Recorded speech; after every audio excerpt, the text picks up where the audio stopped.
qaqaşım vəziyyət. Yeni avtoşlardır küçələrdə, oyun çıxardılar gecələrdə. Çoxlu sürən var bizim məkanda, riskə girən var bizim məkanda. Həm razində, həm vasmoyda, həm montunda, həm sidmoyda. Sürət yüzlə qurğu dönürlər, Bakıda kalandır qaqaş sürürlər. Çıxır avtoşlar hər gün şəhərə, maşında qalxır ala iki təkərə. Qırmızıdan da keçir elə avto, olmu qayıqda heç gilə sərboş. Onlar üçün tam başqadır bu həyat, sürürsə oğlan gəlində ona çap. Onlar qoyurlar qayıları çaş-baş, sürə bilmirsən sürmədə qardaş.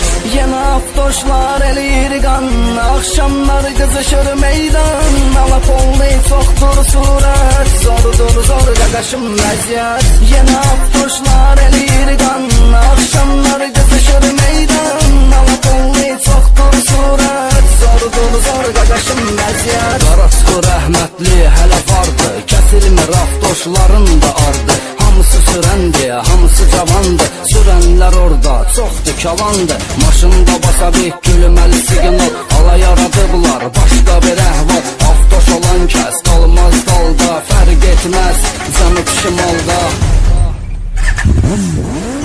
Yenə avtoşlar eləyir qan, axşamlar qızışır meydan. Alap oldu çoxdur surət, zordur zor qaqaşım vəziyyət. Yenə avtoşlar eləyir qan, axşamlar qızışır meydan. Alap oldu çoxdur surət, zordur zor qaqaşım vəziyyət. Yenə avtoşlar eləyir qan, axşamlar qızışır meydan.